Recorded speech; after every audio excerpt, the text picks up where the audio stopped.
If you were living in Albania or something in 1982 and you just bought this car, you were either a very successful businessman or you were a drug dealer. And the boot is a perfect size for hiding two adult bodies. It's why you took two of us. Yes. Okay, then it's time to finish this before. Så du har en gammel Mercedes, den er 43 år gammel. Og jeg har med meg en superkoselig kamerateam som sitter der bak. Det er Maryna og Jonas. Og vi skal reise til Casablanca i Morocco i Nord-Afrika. My name's Ajim Johnson. I'm a 28-year-old artist from Norway, and I will take you on a very, very special journey. I am driving from Bergen in Norway and all the way down through 9 countries in Europe, and I will end up in Casablanca in Morocco, Africa.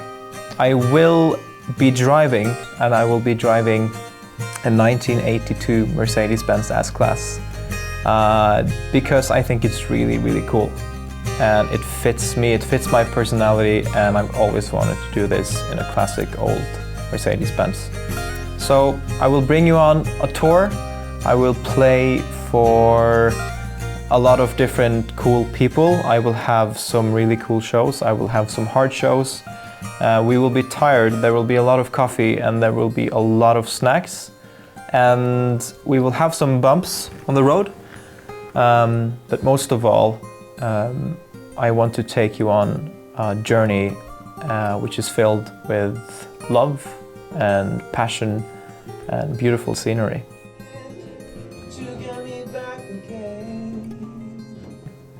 I did 2 shows in Bergen before I left. One of the shows I did in a wine cellar in the city center of Bergen.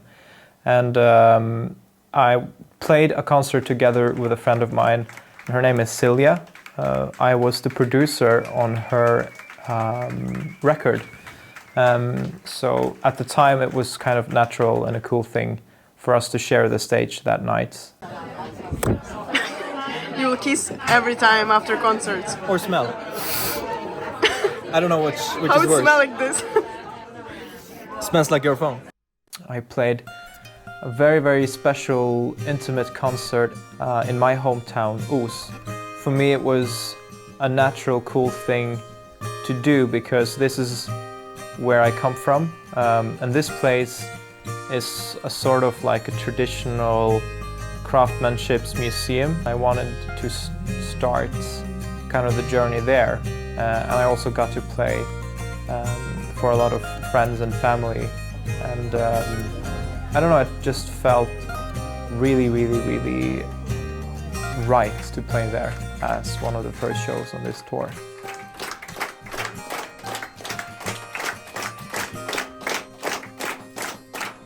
I also had a woman do a paint job on my guitar as well for the journey because I wanted to take some Norwegian culture out in the world. Both concerts in Norway, I was very lucky to have a very, very listening audience. And the feedback, the vibe in the room was just very, very unique.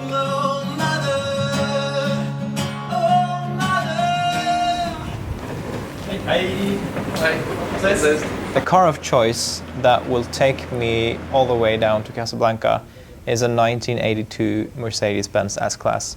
This is a 43-year-old car, and this car needs to be able to go 10,000 kilometers in approximately a month. So obviously I needed some help, both mechanically and also financially, to prepare and to actually be able to do this journey. Vi ska plass 3 gitarrer. All bagagen vår. 3 gitarer. 3 gitarer, ja. Her er den skal vi ikke ha. Må du se det. I bought this car from a very cool person in Oslo. I found it online and I just had to go and look at it. I tried it, I looked at it, I tested it, and I had that feeling that this is the car. This will look awesome on camera. It drives super smooth. Mechanically, it's very well maintained. It's in a very good shape, but it had some minor faults in the engine bay, including kind of a big oil leak and also a very unhealthy noise when idling.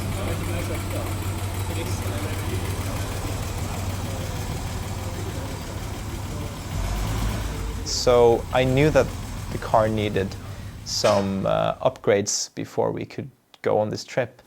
Little did I know that it actually required a lot more work than I thought. All alone, lost here, wandering around my own fears.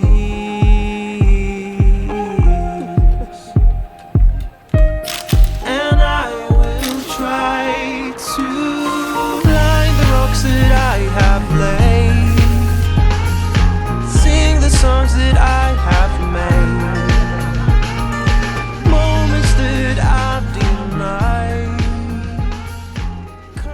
So just to be sure, I contacted a couple of Mercedes-Benz specialists and I got 2 of them to come and help me do this. And they did that as a sponsoring thing for me, which without their help, I would probably not be able to drive that distance and come back home with the car.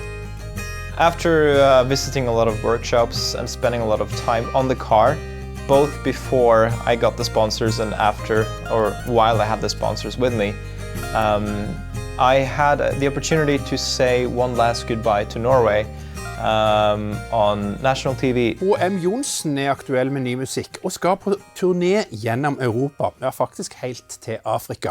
Her står jeg med en 28 år gammel artist og en 43 år gammel bil som skal ut på Europa-turné i lag. Which was incredibly fun, and yeah, I was ready to go. The most important goodbye, and maybe the hardest one as well, was to say goodbye to my family. I just had a baby, and you know, I have a 3-year-old daughter as well. So I would say that the one person who is doing the biggest investment for this trip is actually my wife, because she's staying home with both of them, and staying home with a baby and a 3-year-old, you know, is really not an easy job. Pappa skal reise til Afrika. Han skal være lenge vekke. Ja, i dag. Kan jeg få en ha det kos av deg? Kan jeg få en god kos? Ja. Ja. Vil du komme og sitte her da? Hva skal pappa kjøpe med til deg på Afrika? Hva tror du? Ostepop. Skal jeg kjøpe ostepop? Alice, my eldest daughter, she, you know, I took her to Oslo to pick up the car. We flew together, and we even did the paperwork thing together with the previous owner, and she absolutely just loves the car. And she helped me drive it back home. Ja, på med lyset. Så kjører vi for Oslo da. Ja. Skal vi ta taklykka?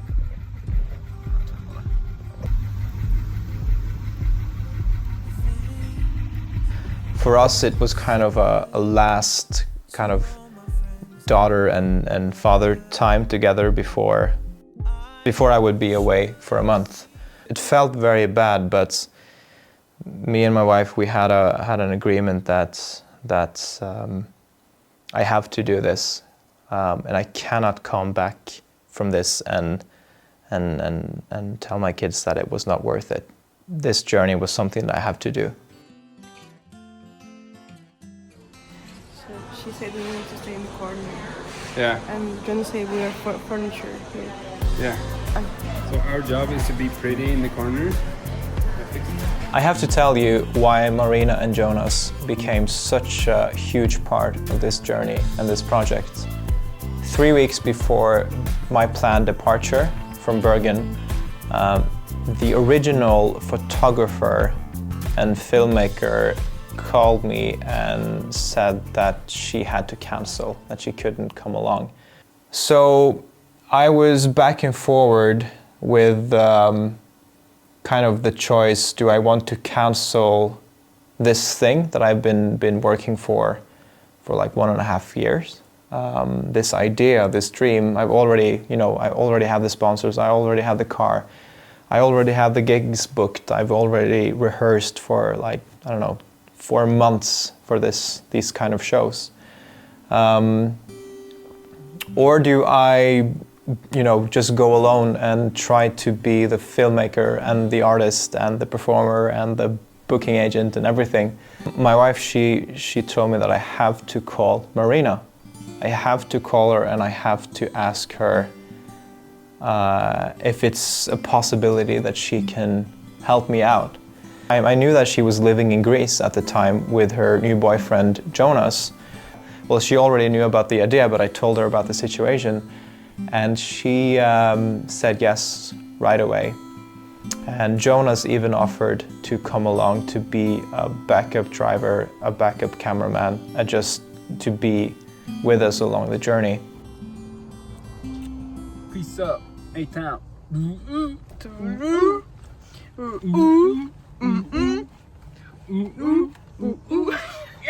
Since Jonas and Maryna were both coming along, they needed someone to look after their cat. The cat is called Blue. He's a young male cat with a lot of personality. He's naked. So we brought the cat. We took the cat with us. We took a cat 10,000 kilometers through Europe to Africa and back again in a car from the 80s without air conditioning, and in end of May, start of June in south of Europe and north of Africa. That's what we did. We just found a random camping place on Google Maps, and it turned out not to be a camping site at all. It's just a parking place where caravans are allowed to park. Yeah. Jonas, do you take responsibility? I'm just the driver. I really, really want to dedicate some love to them for actually putting their life on pause and just jumping on this journey, not knowing what they're jumping into even, because we were not on a holiday, that's for sure. This was low budgeting, hardcore, long driving stuff. The last day before the departure from Bergen, I drove to Maryna and Jonas. So, what do we have here? Baby wipes. Hey. For what we need baby wipes? This is your baby? Yeah. We met up and we started to plan. We started to look forward to the next day, and we were just having a good time, and we were really, really excited about the next day and what the days would bring. So I spent the night there. The next morning we were up around, I think it was 4:30 or 4:45 a.m. Dead tired, but with butterflies in our stomachs, and we were just ready to go. No. 11:30. It was. This is why we have coffee. The older you get, the less sleep you need. It's actually true. You know why, actually? It's not true. It's true. No, it's the not life true. of a dad. But you know why? It's because cortisol is so high in old people. Yeah? Yeah, cortisol. You wake up in the morning because cortisol. Cardio? Cortisol. Cortisol. Do you know what this is?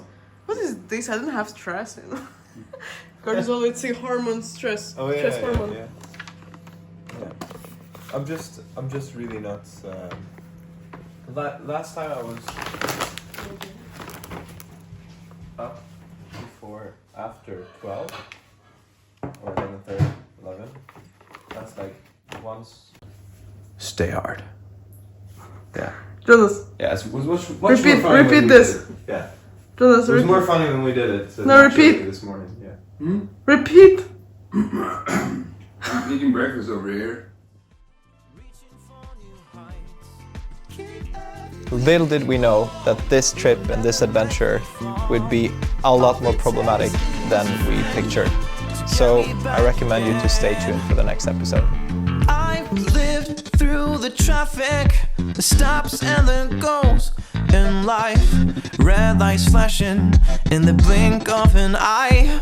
I've kept on forgetting the reasons why I've lived for the songs and the beauty of them all. Glass everywhere. I need to find my home. This is not funny.